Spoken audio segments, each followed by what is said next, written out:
ഞാനൊരു gift box ഉണ്ടാക്കിയിട്ടുണ്ടായിരുന്നു. അതും chocolate gift box ആയിരുന്നു.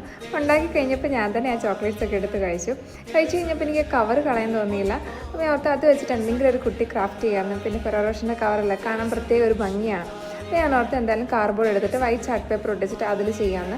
പിന്നെ ഓർത്ത് വേണ്ട, നമുക്ക് ഡയറിക്കകത്താകുമ്പോഴത്തേക്ക് നമുക്ക് എവിടെയെങ്കിലും പോവുകയാണെങ്കിലും നമുക്കത് നോക്കി കാണാൻ പറ്റുമല്ലോ. അപ്പോൾ എൻ്റെ ഫ്രണ്ട് ഇതുപോലെ എനിക്ക് ഗിഫ്റ്റ് ചെയ്തതാണ് ബർത്ത്ഡേക്ക്. അപ്പോൾ ഓർത്ത് എന്തായാലും കുറേ വർഷം കഴിയുമ്പോൾ നോക്കുമ്പോൾ നമുക്ക് തന്നെ ഒരു സന്തോഷമാണ്. അത് എന്തായാലും അങ്ങനെ ചെയ്യാമെന്ന്. അപ്പോൾ ജസ്റ്റ് ഇതുപോലെ ഞാനൊരു ഹാർട്ട് ഷേപ്പ് വരച്ച് കൊടുത്തിട്ടുണ്ടായിരുന്നു. പിന്നെ സർക്കിളൊന്ന് വരച്ച് കൊടുത്തു.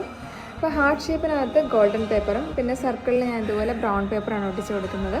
ഇതെനിക്ക് ഭയങ്കര ഇഷ്ടമാണ് ഈ മെമ്മറീസ് ഒക്കെ കീപ്പ് ചെയ്യാനായിട്ട്. കാരണം കുറേ വർഷങ്ങൾ കഴിഞ്ഞിട്ട് നമ്മൾ തിരിഞ്ഞ് നോക്കുമ്പോഴത്തേക്ക് ഞാൻ ഇതൊക്കെ മറന്നു പോയിട്ടുണ്ടാവും എന്തായാലും. അപ്പോൾ നമുക്ക് ചെറുതാണെങ്കിലും നമ്മൾ ആ ഒരു ഫ്രണ്ട് നമുക്കതിങ്ങനെ ഗിഫ്റ്റ് ചെയ്തല്ലോ. അപ്പോൾ അങ്ങനത്തെ കുഞ്ഞു കുഞ്ഞു മൊമെൻറ്റ്സ് നമുക്ക് ഭയങ്കര സ്പെഷ്യലായിട്ട് തോന്നും. അപ്പോൾ നിങ്ങൾക്ക് ഇത് ഇഷ്ടപ്പെടുന്ന ഉറപ്പായിട്ടും കമൻസിൽ പറയാം. അപ്പോൾ നമുക്ക് നെക്സ്റ്റ് വീഡിയോ കാണാം. ഓക്കെ.